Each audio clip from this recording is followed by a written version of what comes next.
हरे कृष्णा सभी को। आशा करती हूँ आप सभी बहुत अच्छे होंगे। आज श्रावण शुक्ल पक्ष की पुत्रदा एकादशी के व्रत की कथा सुनेंगे।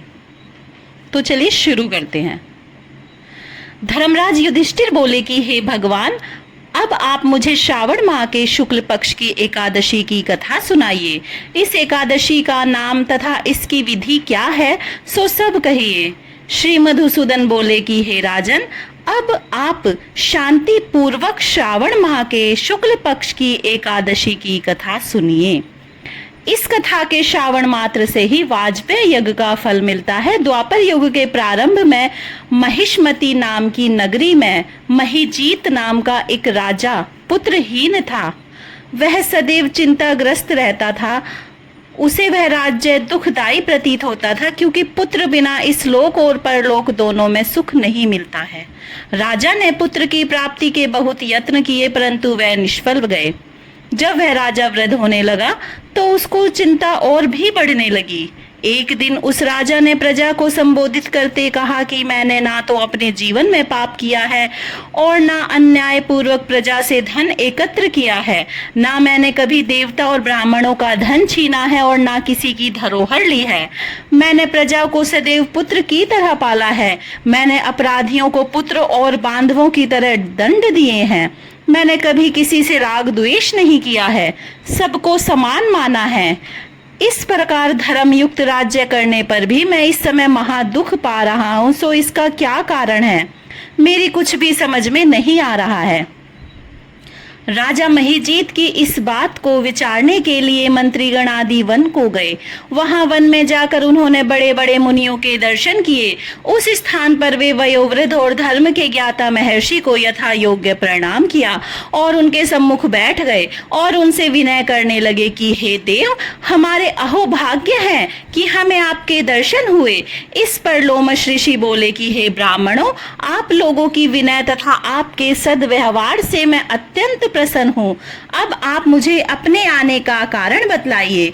मैं आपके कार्य को अपनी शक्ति के अनुसार अवश्य ही पूरा करूंगा, क्योंकि हमारा शरीर ही परोपकार के लिए बना है, इसमें किंचित मात्र भी संदेह नहीं है। लोमश ऋषि के ऐसे वचन सुनकर सब मंत्रीगण बोले कि हे महर्षि, आप हमारी समस्त बातों को जानने में ब्रह्मा से भी अधिक हैं। महिष्मति नाम की पुरी में एक महिजीत नाम का धर्मात्मा राजा है। वह प्रजा का पुत्र की तरह धर्म अनुसार पालन करता है, परंतु फिर भी पुत्रहीन है। इससे वह अत्यंत दुखी रहता है। हम लोग उस राजा की प्रजा हैं। प्रजा का यह कर्तव्य है कि राजा के सुख में सुख माने और उनके दुख में दुख माने। हमको उसके पुत्रहीन होने का अभी तक कारण प्रतीत नहीं हुआ है। अब जब से हमने आपके दर्शन करे हैं, हमको पूर्ण रूप से विश्वास है कि हमारा कष्ट अब अवश्य ही दूर हो जाएगा। अतः अब आप हमको राजा को पुत्र प्राप्त होने का उपाय बताइए। इस पर लोमश ऋषि ने एक क्षण के लिए नेत्र बंद किए और राजा के पूर्व जन्मों का विचार करने लगे। वे विचार करके बोले कि हे ब्राह्मणों, यही राजा पिछले जन्म में अत्यंत निर्धन था और बुरे कर्म किया करता था। यह एक गांव से दूसरे गांव में घूमा करता था। एक दिन ज्येष्ठ मास के शुक्ल पक्ष की द्वादशी के दिन यह 2 दिन से भूखा था। दोपहर के समय यह एक जलाशय पर पानी पीने गया। वहां उसी समय की ब्याही हुई प्यासी गौ जल पी रही थी। राजा ने उसको प्यासी ही हटा दिया और स्वयं जल पीने लगा।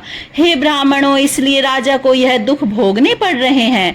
एकादशी के दिन भूखा रहने से उसको राजा होना पड़ा और प्यासी गाय को हटाने से पुत्र के वियोग का दुख भोगना पड़ा। इस पर सब बोले कि हे महर्षि, शास्त्रों में ऐसा लिखा है कि पुण्य से पाप नष्ट हो जाते हैं, इसलिए कृपा करके आप राजा के पूर्व जन्म के पाप नष्ट होने का उपाय बतलाएं, क्योंकि इस पाप के क्षय होने से पुत्र रत्न की प्राप्ति होगी। ब्राह्मणों के ऐसे वचन को सुनकर लोमश ऋषि बोले कि हे ब्राह्मणों, यदि श्रावण माह की शुक्ल पक्ष की पुत्रदा एकादशी को तुम सब लोग व्रत करो और रात्रि को जागरण करो और उस व्रत का फल राजा को प्रदान कर दो, तो तुम्हारे राजा को पुत्र रत्न अवश्य प्राप्त होगा। मंत्रियों सहित प्रजा महर्षि लोमश ऋषि के वाक्यों को सुनकर प्रसन्नता पूर्वक अपने नगर को वापस आई उन सब लोगों ने श्रावण मास के शुक्ल पक्ष की पुत्रदा एकादशी को लोमश ऋषि की आज्ञा अनुसार विधि पूर्वक व्रत किया और द्वादशी को उसका फल राजा को दिया। उस पुण्य के प्रभाव से रानी ने गर्भ धारण किया और 9 महीने पश्चात उसके एक अत्यंत तेजस्वी पुत्र रत्न उत्पन्न हुआ। हे राजन, इसलिए इस एकादशी का नाम पुत्रदा एकादशी पड़ा। जो मनुष्य पुत्र रत्न को प्राप्त करना चाहते हैं उन्हें इस एकादशी का विधि पूर्वक व्रत करना चाहिए। इस व्रत के प्रभाव से इस लोक में सुख और परलोक में स्वर्ग मिलता है।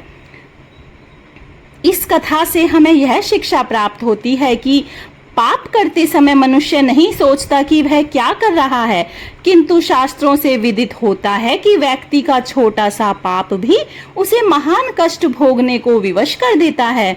अतः मनुष्य को पाप से डरना चाहिए, क्योंकि पाप नामक यह राक्षस जन्म जन्मांतर तक आपका पीछा नहीं छोड़ता।